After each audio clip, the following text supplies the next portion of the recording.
Have you ever stopped to think about how information systems aren't just, supporting business anymore, Hmm. but are actually transforming every single aspect of our lives, from how we shop to, well, even where we work? It really feels like it's far beyond just computers now. It really is. That digital fabric is everywhere. Welcome to the Deep Dive. Today we're jumping into Chapter 1 of Laudon Laudon's Management Information Systems, the 17th edition. Our mission here, it's simple, really. We want to give you a shortcut to understanding why information isn't just another resource, Right. but arguably it's the most important resource for businesses today. We'll look at how firms, big and small, use IS to hit those critical objectives, and crucially what that means for your future, especially if you're heading into IS or IT service management. We're here to kind of guide you through connecting these big ideas to the real world. Sounds great. And just before we dive in, if you find this useful, please do take a second to like, subscribe, share it around, and leave it a comment. Your thoughts really help us keep these deep dives going. Yeah, we appreciate the feedback. Okay, so let's unpack this a bit. We often think about the core resources, right? Money, equipment, people. The usual suspects. Exactly. But information, it feels like the unsung hero, the thing that's quietly becoming the absolute lifeblood of modern business. That's a perfect way to put it. And what's fascinating, I think, is how quickly the global business world is catching on. Information is a vital strategic resource now, especially as everything digitizes, e-business expands globally. Understanding this shift isn't just academic theory. No, it's practical. It's essential for anyone starting out or moving up. This chapter really lays that groundwork, how businesses achieve major goals using IS. And it's not a slow creep either, is it? We're seeing these 5 fundamental shifts driven by IT. They're really changing the game. Huge shift. First, IT is just fundamentally changing core business processes, sometimes in ways you don't even see immediately. Right, under the hood. Second, completely new business models are popping up because of IT. Think about streaming versus old media. A disruption there. Third, this explosion in e-commerce, social commerce, mobile shopping.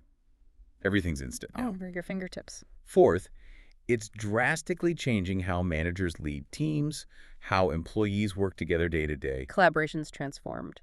And finally, these tech innovations are literally restructuring companies. It's not just about doing things faster anymore. No, it's about doing things differently. Reinvention. That's a great point. And it ties right into that interactive session in the book about the pandemic, doesn't it? It really does, because the pandemic didn't necessarily create all these trends. It just hit fast forward. Exactly. It hyper-accelerated changes that were already bubbling up. Suddenly, businesses had no choice but to go digital, fast. They were scrambling, to support remote work, keep teams connected. And from an IT service management view, wow. Huge challenges. Unprecedented. How do you secure thousands of home networks overnight? How do you scale up Teams or Zoom for everyone instantly? It definitely exposed weaknesses. But also innovation, right? Oh, absolutely. Incredible resilience and tech-driven solutions emerged. And that whole rapid shift really highlighted how connected we are globally. It links directly to that flattened world concept Laudon and Laudon talk about. It does. I mean, look at almost any product. Designed here, made there, sold everywhere. The global supply chain. Yeah. And while maybe some manufacturing jobs shifted, this tech interconnectedness has just turbocharged developing new systems worldwide. It makes global operations cheaper, faster. And that global digital playing field, that creates massive opportunities for you listening right now. How so? Well, look at the job market. Roles in IS and tech, demand consistently outstrips the supply of people qualified to fill them. Good news for grads. Very good news. But here's the crucial bit. It's not just about knowing computer technology anymore, like how the hardware works. That's just the basics. Right. What's really valuable is understanding information systems technology. That means using the tech to solve actual business problems, create value, gain an edge. Ah, so it's the application. Precisely. That difference. That's where the career growth really is. Okay, we've talked broad shifts. Let's zoom in. This idea of the digital firm. What does that actually look like? Is it just no paper? If only it were that simple. No, a digital firm goes way deeper. It's an organization where pretty much all the important business relationships, Customers, suppliers. customers, suppliers, even internal employee interactions, they're all digitally enabled. And critically, the key corporate assets, think IP, financial data, core competencies, they're managed digitally too. Okay, so it's comprehensive. Very. But what really marks a truly digital firm is that IT isn't just a support function tucked away somewhere. It's core. It's absolutely core. It's seen as a primary tool for management, a source of competitive advantage. These firms are agile. They spot problems, find solutions fast. They can operate 24/7 globally, breaking down those old time and space barriers. So companies aren't just throwing money at IT for fun. What are the real strategic drivers? What are they trying to achieve with these big investments? That's the key question, isn't it? Because it's definitely not random spending. It's about hitting very specific, measurable goals. Laudon and Laudon outlined 6 big ones. And the first, often the foundation, is operational excellence. Makes sense. Being efficient. Exactly. Constantly improving efficiency, boosting productivity to drive profits. IS, when you couple it with smart changes to how you actually do business, is the engine for that, my own experience.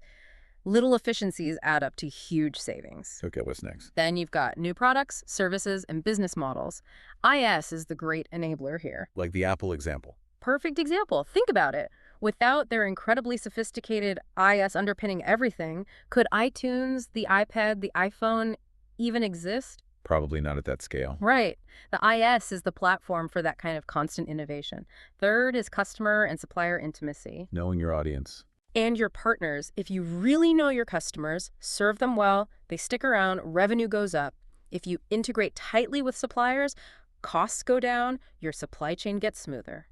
JCPenney linking suppliers digitally to stores for that continuous product flow. That's it in action. Real-time adjustments. Exactly. Number 4, improved decision-making. Moving beyond guesswork. Totally. Forget relying on gut feelings or 6-month-old reports. IS gives managers real-time data straight from the market. That helps avoid huge mistakes, making too much, too little, putting resources in the wrong place, reacting slowly. So data becomes intelligence. Actionable intelligence. That's the goal. Okay, 5. Fifth, and this one kind of wraps around the others, is competitive advantage. The ultimate price. Pretty much. Doing things better, faster, cheaper than your rivals, that gives you a powerful lead. Companies like Apple, Walmart, UPS, they don't just use IS. They master it. They master it. It's why they consistently outperform. Superior products, lower prices, quicker responses, IS enables that. And the last one, survival. Yeah, number 6, survival. Sometimes it's not about getting ahead. It's just about staying in the game. Like keeping up with the Joneses. Sort of. When Citibank rolled out the first ATMs, what choice did other banks have? Follow suit or lose customers? Or think about new regulations. Often, implementing a new IS is the only way to comply and avoid huge penalties. It becomes table stakes. So the bottom line for our listeners, for their careers, it's pretty stark, isn't it? Yeah. IS isn't just important. Yeah. It's fundamentally changing the whole playing field.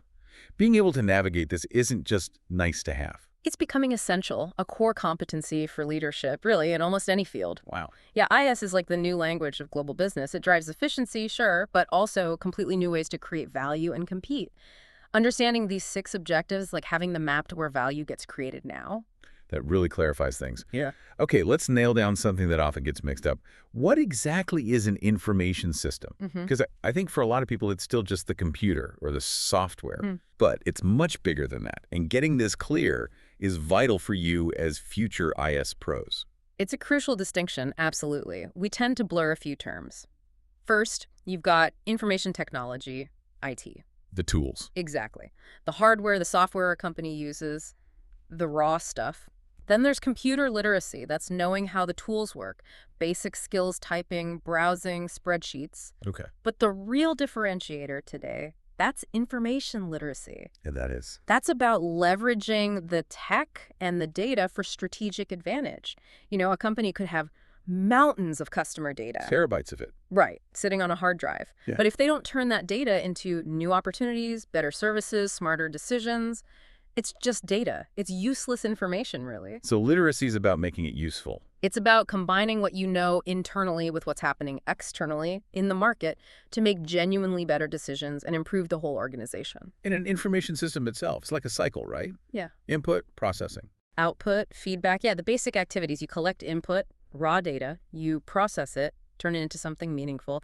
You generate output, reports, analyses, and then you use feedback from that output to tweak the input or the process next time around. And there are always outside forces involved too. Customers, suppliers. Competitors, regulators. Oh, yeah. Yeah, those environmental actors constantly interact with the system. Can we make that more concrete? Like with an example? Sure, let's use that widget example. Imagine your system spits out a report, 100,000 widgets made, 10% throwback rate defective ones. Okay, data point. And the feedback. The feedback loop says that 10% rate is actually down 2% from last month. Sounds good, right? Progress. Seems okay. But then you, the information literate manager, bring in context. You know that each percentage point costs the company $100,000. Ouch. Okay, now it looks different. And then you pull in external environmental data. You find out the industry norm for throwback is only 5%. Suddenly, your good 10% rate looks pretty bad. You're way behind competitors. That's the insight. That is the difference between raw data and actionable information. It's putting the numbers into that wider organizational competitive context to see what really needs to change. That perfectly illustrates how MIS Management Information Systems sits right at that crossroads. It's technical stuff, but also behavioral stuff. Exactly. It's a study of IS focused specifically on how they're used in business, in management.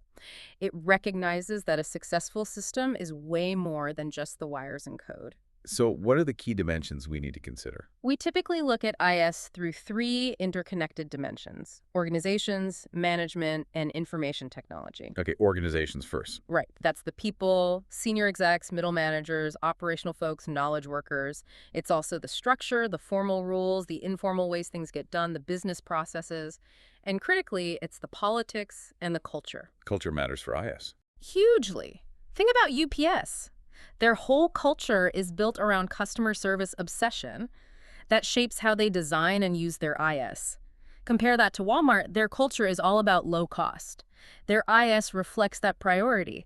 Systems mirror values. Interesting. And management. Management is about strategy.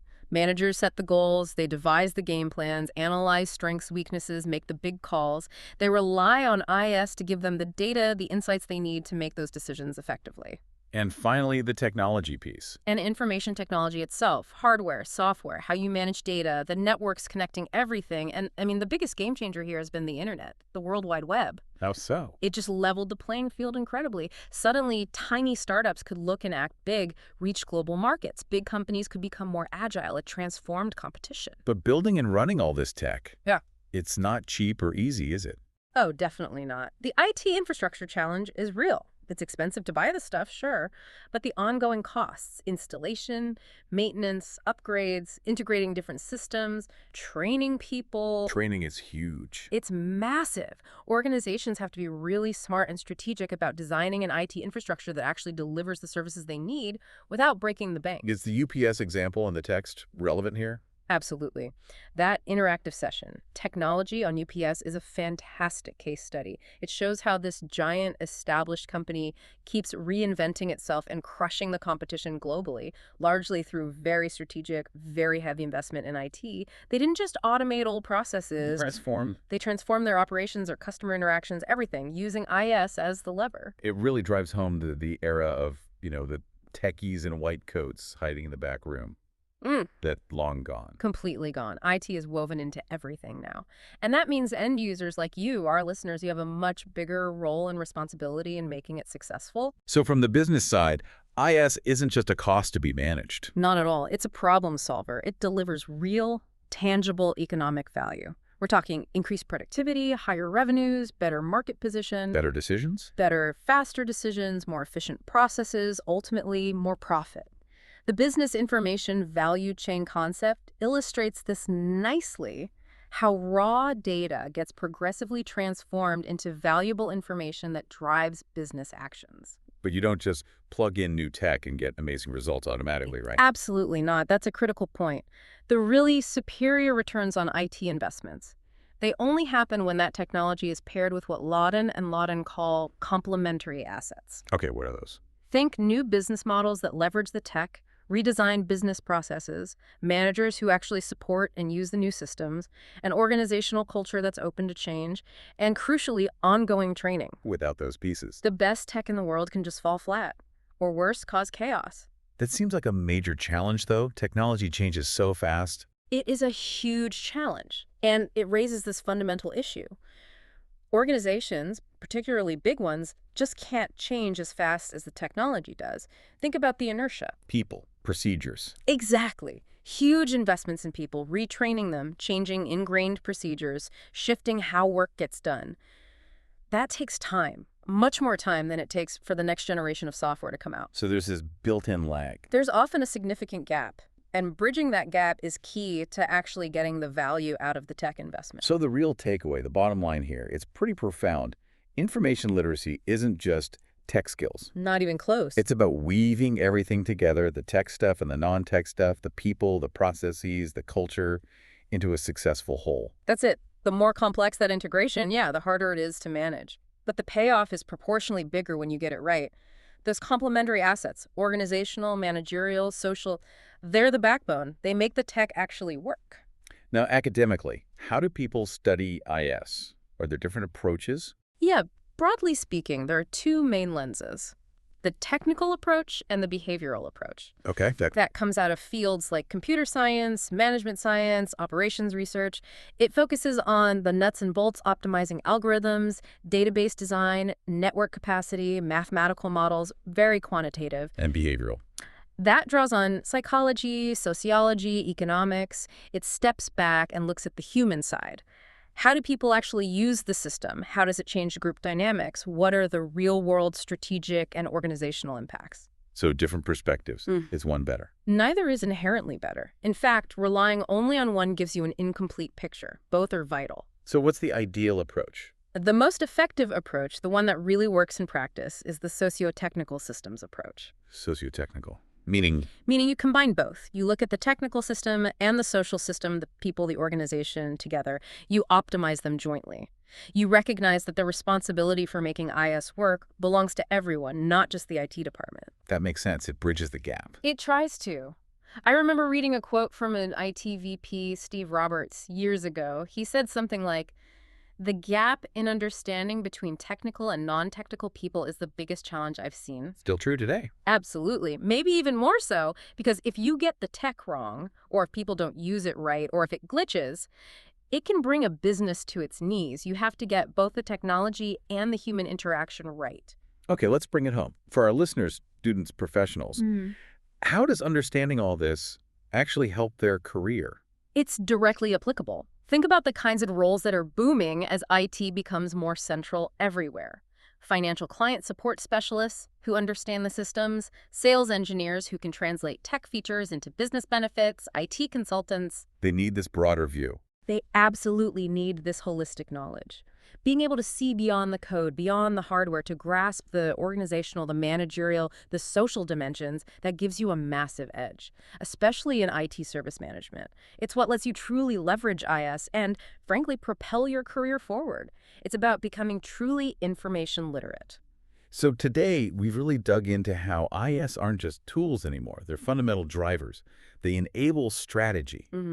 And truly understanding them means going beyond the tech itself, adopting that broader socio-technical perspective. Absolutely. Your ability to grasp that whole picture, the organizational, managerial, social stuff, right alongside the technical, that's what unlocks the real value from IS. That's what differentiates you and helps you move ahead in this, well, incredibly exciting and always changing field.